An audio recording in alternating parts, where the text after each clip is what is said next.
Yo, what up guys? Listen, today I want to come to you with another video and I want to talk about 5 mistakes that the credit bureaus make and it could be damaging your credit score, right?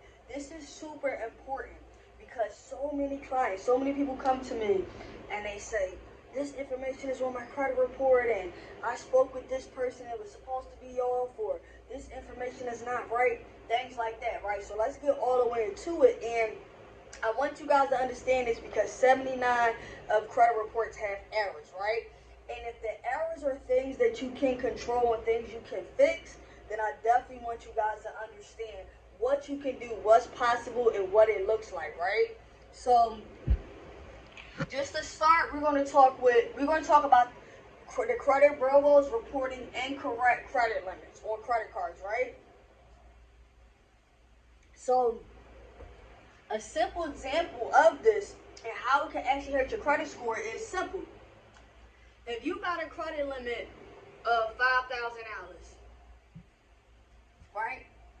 But you had got an increase where last month, May 1st, your credit limit was $4,000. You want to make sure that the information that's being reported on your credit report is that updated $5,000, right?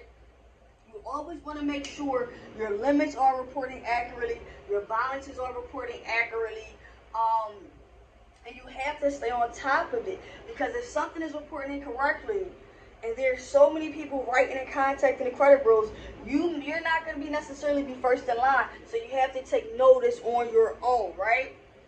Now, second, removing outdated collections. I've said this in a previous video, guys, that I've seen an account, a negative account on someone's credit report from 1994. So outdated collections, the statute of limitation in most states is 7 years. It's 7 years. So if we're in the year 2022, any account open date from 2013, 2014, and below that has reached the statute of limitation. But guess what? Just because that account is from 1994 or from 2013 does not mean that the credit bureaus is going to remove that information. So it's your job to pay attention and dispute any outdated negative information, okay? Only the negative information. Alright?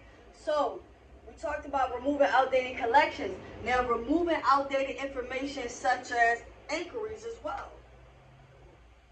And I talked about that in the previous videos. I didn't see inquiries on people's credit report. We're in 2020. It may be an inquiry from 2019.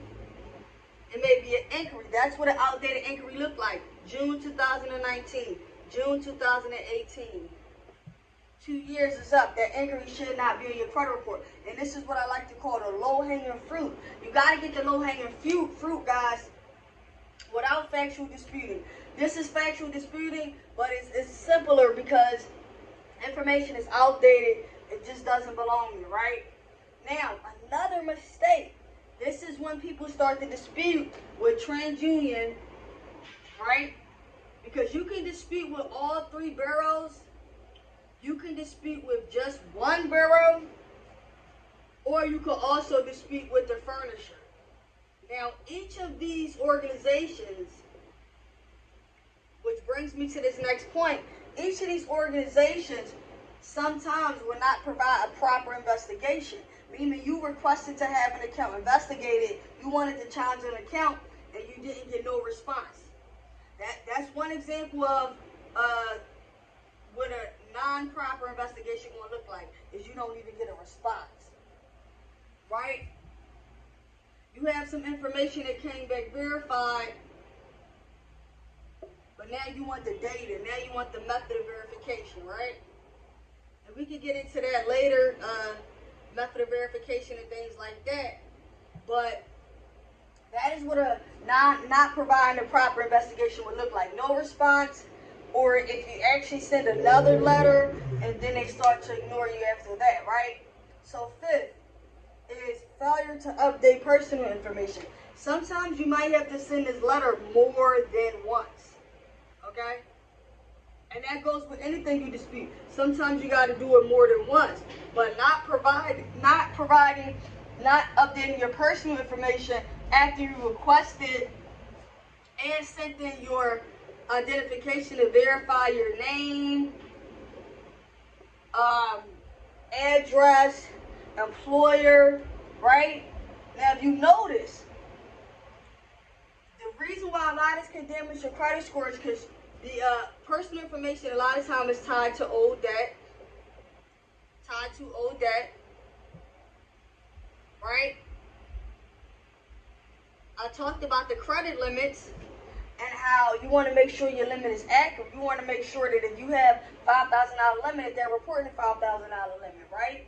You want to make sure any outdated negative information, collections, or inquiries are off of your credit report. And you want to make sure that if you did not get a proper investigation, that you resend your mail. You always can send certified. That is optional. And then you want to make sure that if you need any of your personal information updated, that you begin there. Always start with your personal information. Make sure it's accurate. Make sure it's on point, guys. But I just wanted to give you 5 tips. 5 tips that the credit bureau mistakes they could be making on your behalf. And you want to make sure to get on it right away. Because as I like to say, we like to stop the bleeding here at Precious Credit Management. Visit the website, preciouscredit.net. And I'm going to see y'all next time. Peace.